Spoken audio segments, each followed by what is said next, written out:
Hello everyone, हम लोग chemical kinetics chapter पढ़ रहे हैं और केमिकल काइनेटिक्स चैप्टर में आज हम लोग पढ़ेंगे जीरो ऑर्डर रिएक्शन और उसका काइनेटिक्स। सबसे पहले जीरो ऑर्डर रिएक्शन का डिफिनेशन समझ लेते हैं। नाम से ही लग रहा है जीरो ऑर्डर, यानी रेट इक्वेशन जो होगा उसमें कॉन्सेंट्रेशन ऑफ रिएक्टेंट का पावर जीरो होगा। जो कॉन्सेंट्रेशन ऑफ रिएक्टेंट का पावर होता है उसी को ऑर्डर बोलते हैं, तो वो पावर जीरो होगा, इसीलिए इसको जीरो ऑर्डर रिएक्शन कहते हैं। अगर कॉन्सेंट्रेशन ऑफ रिएक्टेंट का पावर जीरो है मींस कॉन्सेंट्रेशन ऑफ रिएक्टेंट से रेट को कोई मतलब नहीं है। तो इसका डिफिनेशन भी वहीं से बन गया, reaction which rate is independent of concentration of reactant. Reactant के कॉन्सेंट्रेशन से कोई मतलब रेट को नहीं है, तो उसको जीरो ऑर्डर रिएक्शन कहेंगे। देखिए लिखे भी वही है, reactions which rate is independent of concentration of reactants. अगर एक रिएक्टेंट है तो उससे भी इंडिपेंडेंट होगा, एक से अधिक रिएक्टेंट है तो उससे भी इंडिपेंडेंट होगा, उससे कोई मतलब नहीं होगा। Are called zero order reaction. कुछ एग्जांपल देखते हैं। सबसे इंपॉर्टेंट एग्जांपल है इसका, अच्छा एग्जाम में भी आता है कि give one example of zero order reaction या give one example of first order reaction. तो जब फर्स्ट ऑर्डर पढ़ेंगे तो उसका एग्जांपल वहां देख लेंगे, फिलहाल जीरो ऑर्डर रिएक्शन का देखते हैं। तो जीरो ऑर्डर रिएक्शन का एग्जांपल है हाइड्रोजन और क्लोरीन रिएक्ट करते हैं इन प्रेजेंस ऑफ सनलाइट, यानी ये फोटोकेमिकल रिएक्शन है, देते हैं 2HCl। अब इस रिएक्शन के लिए जो रेट इक्वेशन होता है वो होता है K × H2 का पावर 0 और Cl2 का पावर 0। तो इसका ऑर्डर कितना हो जाएगा? 0। इसी तरह से 2NH3 decomposition of ammonia on platinum surface. Platinum surface पर अमोनिया डिकम्पोज होता है और देता है N2 + 3H2। रेट इक्वेशन इसका भी होता है। अच्छा ये सोच रहे होंगे रेट इक्वेशन कहां से आ रहा है, तो ये रेट इक्वेशन प्रैक्टिकली डिटरमाइन किया गया है, एक्सपेरिमेंट से डिटरमाइन किया गया है। तो रेट इक्वेशन हो गया K × NH3 का पावर 0, तो इसका ऑर्डर भी हो जाएगा 0। ये पावर लिखने का कोई तरीका नहीं है, ये एक्सपेरिमेंट से देखा गया कि रेट को NH3 के कॉन्सेंट्रेशन से कोई मतलब नहीं है, यानी NH3 का पावर 0। उसी तरह से 2HI, HI जो है गोल्ड के सरफेस पर डिकम्पोज होता है और देता है H2 + I2। रेट इक्वेशन होता है K × HI का पावर 0, तो इसका भी ऑर्डर हो जाएगा 0। तो ये जीरो ऑर्डर रिएक्शन का डिफिनेशन और एग्जांपल है, इसको नोट कीजिए और उसके बाद इसका काइनेटिक्स पढ़ेंगे इसके आगे में।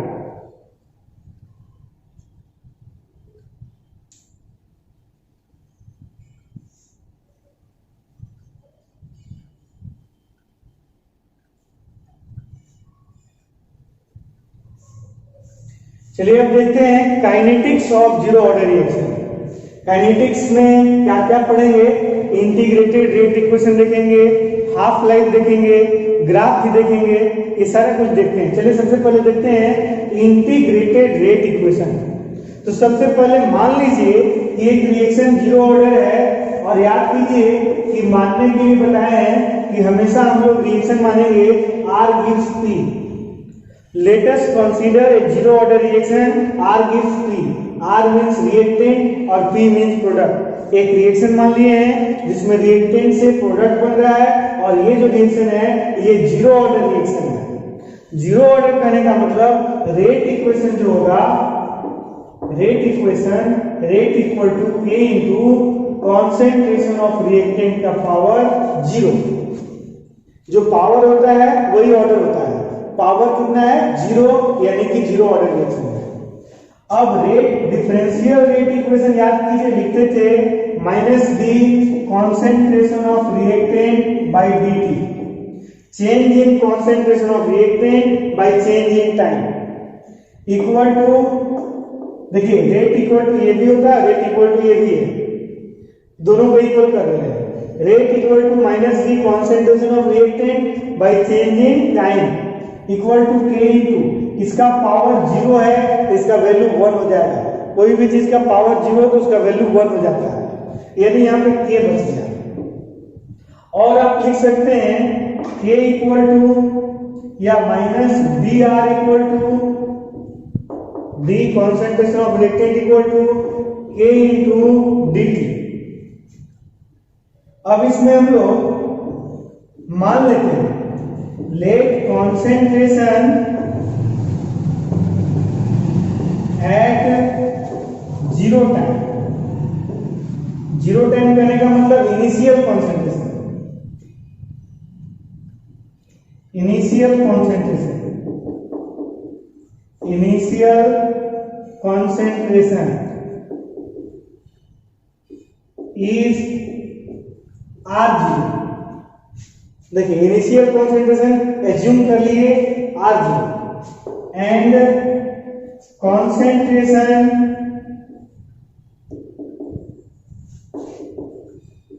ये रिएक्टेंट का कॉन्सेंट्रेशन हम लोग मान रहे हैं, एज्यूम कर रहे हैं।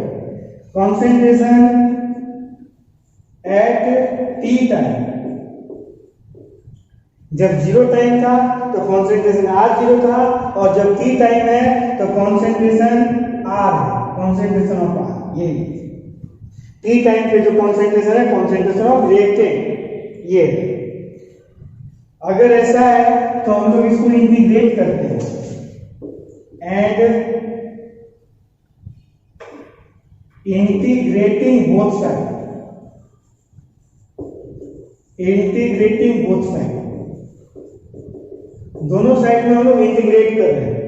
अब देखिए ये होता है इंटीग्रेशन का साइन, देखिए minus minus plus constant integration के बाहर आ जाता है, तो माइनस आ गया बाहर, अंदर में है B concentration of reactant equal to, देखिए यहाँ पे k कांस्टेंट है तो इंटीग्रेशन का साइन है, कांस्टेंट बाहर आ जाएगा, अंदर बचेगा dt, इंटीग्रेशन ऑफ dt। अब इसका लिमिट भी लेना है, टाइम का लिमिट है 0 से t तक। देखिए इनिशियल टाइम था 0 और after some time becomes t, तो टाइम का लिमिट ले लीजिए, लोअर लिमिट 0 और अपर लिमिट t। और उसी तरह से कॉन्सेंट्रेशन का लिमिट ले लीजिए, जब टाइम 0 था तो कॉन्सेंट्रेशन था R0, कॉन्सेंट्रेशन था R0, और जब टाइम t हुआ तो कॉन्सेंट्रेशन हो गया R, कॉन्सेंट्रेशन ऑफ रिएक्टेंट। तो हम लोग इंटीग्रेशन कर रहे हैं, ये देखिए इंटीग्रेशन का साइन है, इंटीग्रेशन का साइन इसमें लगा दिए और उसमें लिमिट ले लिए, वही लिमिट लिए जो हम लोग यहाँ पे एज्यूम किए। 0 टाइम लेंगे हमेशा, सिर्फ 0 ऑर्डर रिएक्शन नहीं, हर एक ऑर्डर रिएक्शन में यही एज्यूम करेंगे, टाइम 0 से t लेंगे और कॉन्सेंट्रेशन R0 से R लेंगे। अब देखिए इसमें कुछ इंटीग्रेशन का फॉर्मूला आप लोग पढ़े होंगे मैथ में, integration of dx equal to होता है x, और अगर इसका लिमिट हो 0 से x तो ये लिमिट भी साथ में चलता है 0 to x। अब इसको सोल्व करते समय इसका एक बार अपर लिमिट का वैल्यू रखाता है, माइनस देकर के लोअर लिमिट का वैल्यू रखाता है, यानी अपर लिमिट हो गया x, माइनस देकर के लोअर लिमिट हो जाएगा 0, x माइनस 0 यानी कि x। इसी फॉर्मूला का यूज होना है, ज्यादा फॉर्मूला का इसमें यूज होना नहीं है। तो देख लीजिए integration of dx equal to x होता है, अच्छे से समझिएगा इस बात को, integration of dx equal to x होता है, तो integration of dr equal to क्या होगा r, integration of dx equal to x, तो integration of dr equal to r, ये हो गया। माइनस पहले से है, लिमिट भी साथ में चलता है, लोअर लिमिट R0 और upper limit R equal to k। देखिए फिर से integration of dx equal to x होता है, तो integration of dt equal to t, limit 0 से t और minus upper limit minus lower limit, upper limit r minus lower limit R0 equal to k into, फिर से देखिए upper limit minus lower limit, जैसे इसमें रखे थे तो upper limit t minus lower limit 0 और देखिए t माइनस 0, ये t बचेगा यानी kt हो गया, तो हम लोग लिख सकते हैं kt, उसको पहले लिख रहे हैं, इसको बाद में लिख रहे हैं, kt इक्वल टू, देखिए माइनस अंदर जाएगा तो ये माइनस हो जाएगा और ये माइनस माइनस प्लस हो जाएगा, यानी कि kt इक्वल टू पहले प्लस वाला को लिख रहे हैं, देखिए ये प्लस हो जाएगा, plus r0 minus concentration of reactant, इसलिए K इक्वल टू हो जाएगा R0 माइनस R/T। यही है integrated, it is called integrated rate equation for zero order reaction, integrated rate equation for zero order reaction. इसको ऐसे भी लिख सकते हैं, यहां से देखिएगा, यहां से इस R को इधर ले जाइए, कॉन्सेंट्रेशन ऑफ रिएक्टेंट ग्राफ बनाने में बहुत हेल्प करेगा हम लोग को। कॉन्सेंट्रेशन ऑफ रिएक्टेंट इधर ले आते हैं, Kt को इधर ले आते हैं, इधर Kt प्लस में, इधर आएगा तो क्या हो जाएगा माइनस में, तो concentration of reactant equal to minus Kt plus R0। इसको भी याद रखिएगा, इसको मान लीजिए इक्वेशन फर्स्ट और इसको मान लीजिए इक्वेशन सेकेंड, इसका यूज करेंगे हम लोग ग्राफ बनाने में, उस समय याद कीजिएगा। तो जल्दी से इसको नोट कर लीजिए, integrated rate equation for zero order reaction.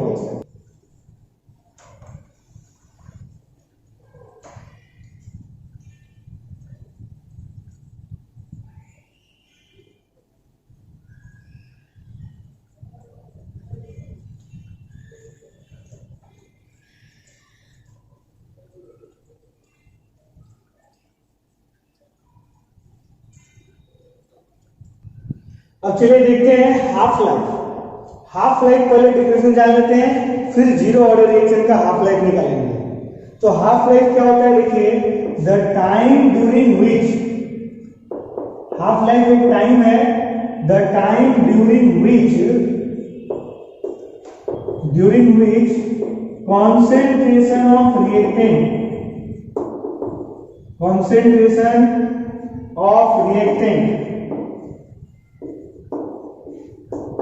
becomes half of its initial concentration।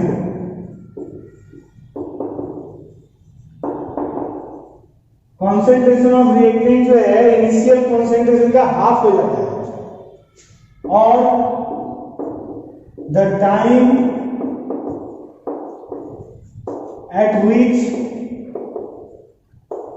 reaction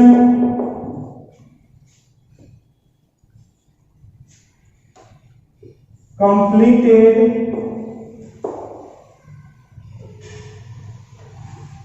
50%। जब रिएक्शन 50% कंप्लीट हो जाता है उसी को बोलते हैं हाफ लाइफ। तो मेन डेफिनेशन यही है, the time during which concentration of reactant becomes half of its initial concentration is called half life। और याद रखिएगा ये हाफ ऑफ इनिशियल कॉन्सेंट्रेशन हो जाने का मतलब रिएक्शन 50% कंप्लीट हो जाता है। It is denoted by T half. T half से रिप्रेजेंट करते हैं इसको। इसका मतलब हुआ कि जब हाफ लाइफ होगा, टी टाइम को ही टी हाफ बोलते हैं, जब हाफ लाइफ होगा तो कॉन्सेंट्रेशन, इनिशियल कॉन्सेंट्रेशन जो है उसका आधा हो जाएगा। कॉन्सेंट्रेशन ऑफ रिएक्टेंट जो है वो इनिशियल कॉन्सेंट्रेशन का हाफ हो जाएगा। देखिए ये कॉन्सेंट्रेशन ऑफ रिएक्टेंट R0 हो गया इनिशियल कॉन्सेंट्रेशन ऑफ रिएक्टेंट, और ये उसका हाफ हो गया बाय 2। अब अगर मान लीजिए हम लोग लेते हैं फॉर जीरो ऑर्डर रिएक्शन, जो हम लोग के पास फॉर्मूला है ये वाला, इससे चलते हैं। तो देखिए तो यहां से t क्या हो जाएगा, इस फॉर्मूला से t इक्वल टू हो जाएगा, ये फॉर्मूला जो अभी निकाले थे इंटीग्रेटेड रेट इक्वेशन, उसी फॉर्मूला से हम लोग ले रहे हैं। तो t इक्वल टू हो जाएगा r0 minus r by k, या इस फॉर्मूला से भी ले सकते हैं, t यहां जाएगा तो k यहां जाएगा। क्योंकि हम लोग को t निकालना है इसलिए t को ऊपर रखना है। At half life, half life का मतलब ही है कि t की जगह पे आपको t हाफ ले लेना है, t की जगह पे ले लिए t half equal to r0 minus r की जगह पे लेना है r0 बाई 2, r की जगह पे ले लिया r0 बाई 2 अब बाई k। इसको सोल्व कीजिएगा तो हो जाएगा, देखिए एलसीएम 2 हो जाएगा, 2r0 minus r0 by 2k, t half equal to, यही सोल्व कर लेते हैं। देखिए नीचे 2, यहाँ पे 2r0 माइनस r0 और बाई k है, इसलिए t हाफ इक्वल टू आ जाएगा r0 by 2k, r0 by 2k। यही होता है half life of first order zero order reaction. इसको मान लीजिएगा इक्वेशन 3, इसको भी नोट कर लीजिए।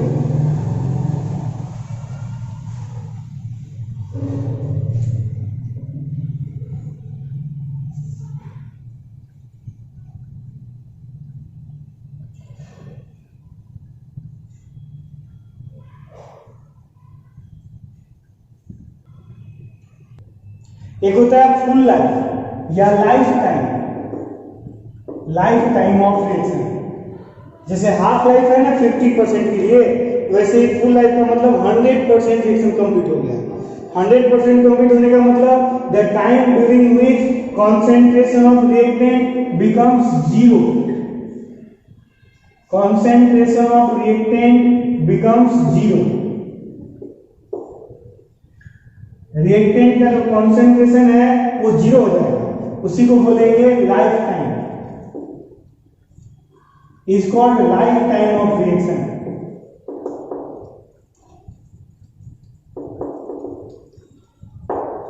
It is denoted by T life time. देखिए L T, L for life, T for time, T life time से हम लोग इसको रिप्रेजेंट करेंगे। कहने का मतलब जब t equal to T life time होगा, लाइफ टाइम, उस समय कॉन्सेंट्रेशन ऑफ रिएक्टेंट जो है वो हो जाएगा जीरो। अब ये फॉर्मूला हम लोग के पास जीरो ऑर्डर रिएक्शन के लिए, इसमें इसको अप्लाई करते हैं। t की जगह अगर हम लोग t लाइफ टाइम ले लें, लाइफ टाइम, तो r0 माइनस r की जगह पे हम लोग लेना होगा जीरो बाई k, यानी t lifetime equal to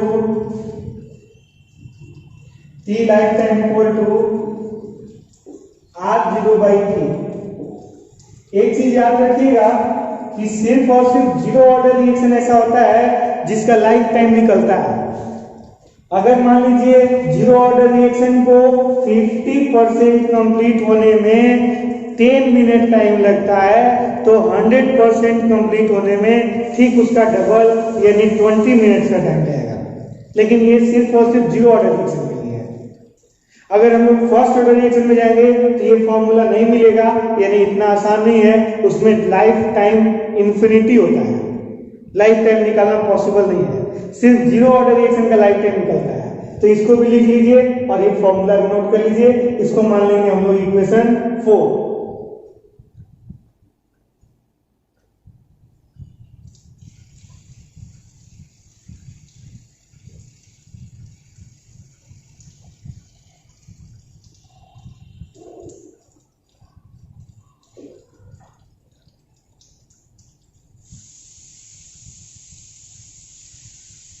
अब चलिए देखते हैं graph of zero order reaction. ये आपको कॉम्पिटिटिव एग्जाम्स के लिए इंपॉर्टेंट है। कॉम्पिटिटिव एग्जाम्स में ग्राफ से ही आइडेंटिफाई करना होता है कि ये किस ऑर्डर ऑफ रिएक्शन का ग्राफ गिवन है। उसके लिए ऑब्जेक्टिव क्वेश्चन के लिए ये बहुत इंपॉर्टेंट टॉपिक है, इस पर ध्यान दीजिए। तो सबसे पहले याद कीजिए हम लोग का इक्वेशन फर्स्ट आया था फ्रॉम इक्वेशन फर्स्ट या सेकेंड लेंगे। इक्वेशन सेकेंड जो था हम लोग का वो था r इक्वल टू माइनस के टी प्लस r0। याद कीजिए इक्वेशन सेकेंड आया था। अब इस इक्वेशन में इसको y ले लीजिए, y equal to m x plus c, जानते हैं ना इक्वेशन ऑफ स्ट्रेट लाइन। तो इक्वेशन ऑफ स्ट्रेट लाइन से हम लोग चलते हैं, y equal to m x plus c. तो यहाँ पे y की जगह पे देखिए थोड़ा सा ग्राफ समझिएगा, जिसका मैथ स्ट्रॉन्ग होगा उसको तो प्रॉब्लम नहीं होगा, जिसका मैथ वीक होगा उसको प्रॉब्लम हो सकता है। तो थोड़ा सा इसको जल्दी से रफ में लिख लीजिए कि ग्राफ जो है y equal to m x plus c का कैसे बनाते हैं। अगर ये y एक्सिस है, ये x एक्सिस है और ग्राफ ऐसे है, ग्राफ में स्ट्रेट लाइन का ग्राफ ऐसे है, इक्वेशन इसका होता है इस स्ट्रेट लाइन का y equal to m x plus c, जहां पे ये y एक्सिस हो गया, ये x एक्सिस हो गया, ये इंटरसेक्ट हो गया c, और ये स्लोप जो होता है वो होता है m। अगर पॉजिटिव स्लोप हो तो ये ऊपर जाता है, और अगर नेगेटिव स्लोप हो तो ये नीचे आता है। ऐसे पॉजिटिव स्लोप हो तो ये ऊपर जाएगा और नेगेटिव स्लोप हो तो नीचे आएगा। बहुत इंपॉर्टेंट चीज बता रहे हैं, इसको माइंड में लिख लीजिए, कॉपी में भी इसको जल्दी से लिख लीजिए कि y equal to m x plus c अगर स्ट्रेट लाइन है तो इसका ग्राफ बनता है ये y एक्सिस, ये x एक्सिस, ये c और इसका स्लोप m। अगर ये प्लस में है तो ये स्लोप ऊपर जाएगा, अगर ये माइनस में है तो स्लोप नीचे आएगा। अब यहाँ पे देखिए तो y equal to m x plus c, तो y के जगह पे कॉन्सेंट्रेशन ऑफ रिएक्टेंट, ये है कॉन्सेंट्रेशन एट टाइम t या एट एनी टाइम, ये कॉन्सेंट्रेशन। x के जगह पे क्या है t, इधर देखिए t ले लिए टाइम, और देखिए स्लोप m के जगह पे है माइनस के कहने का मतलब कि इसका नेगेटिव स्लोप है तो ग्राफ ऐसे आएगा, नीचे आएगा। अभी बताया था आपको कि अगर स्लोप पॉजिटिव होगा तो ग्राफ ऊपर जाएगा, और अगर स्लोप नेगेटिव होगा तो ग्राफ नीचे आएगा, नेगेटिव स्लोप। और यहाँ पे जो एंगल बनता है वो होता है थीटा। तो इसका जो स्लोप होगा, स्लोप tan थीटा होता है, टेंजेंट बनता है। केमिस्ट्री में खासकर रेट इक्वेशन जो हम लोग केमिकल काइनेटिक्स पढ़ रहे हैं, रेट ऑफ रिएक्शन के लिए जो हमेशा स्लोप आता है वो हमेशा tan थीटा आता है, और tan थीटा इक्वल टू यहाँ पे देखिए क्या है माइनस के। तो स्लोप है हम लोग का क्या चीज माइनस के, और C इंटरसेप्ट यहां से लेके यहां तक का जो डिस्टेंस है वो है r0, ये r0 मतलब मैक्सिमम कॉन्सेंट्रेशन। इनिशियल कॉन्सेंट्रेशन ही मैक्सिमम होगा ना, तो ये देखिए इनिशियल कॉन्सेंट्रेशन है, जैसे जैसे टाइम आगे बढ़ता है वैसे वैसे कॉन्सेंट्रेशन स्ट्रेट लाइन में डिक्रीज करता है, यही बन गया graph of zero order reaction between concentration and time. एक और ग्राफ इसका बनता है graph of zero order reaction. ये फर्स्ट ग्राफ ले लीजिए, फर्स्ट ग्राफ, सेकेंड ग्राफ हम लोग बनाते हैं between rate and concentration,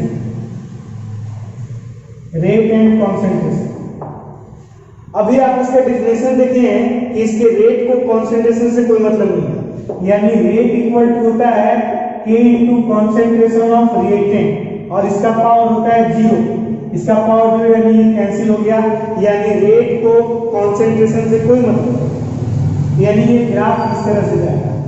concentration आप कितना भी बढ़ा दो घटा दो, रेट ज्यों का त्यों रहेगा, पैरेलल रहेगा। कॉन्सेंट्रेशन से रेट पर कोई इफेक्ट नहीं पड़ेगा। ऐसा नहीं कि कॉन्सेंट्रेशन डिक्रीज नहीं करेगा, कॉन्सेंट्रेशन कम नहीं होगा, रिएक्टेंट प्रोडक्ट में कन्वर्ट होगा, लेकिन रेट में कोई चेंज नहीं होगा, सेम रेट से चलेगा। तीसरा ग्राफ बनता है between rate and time, between rate and time.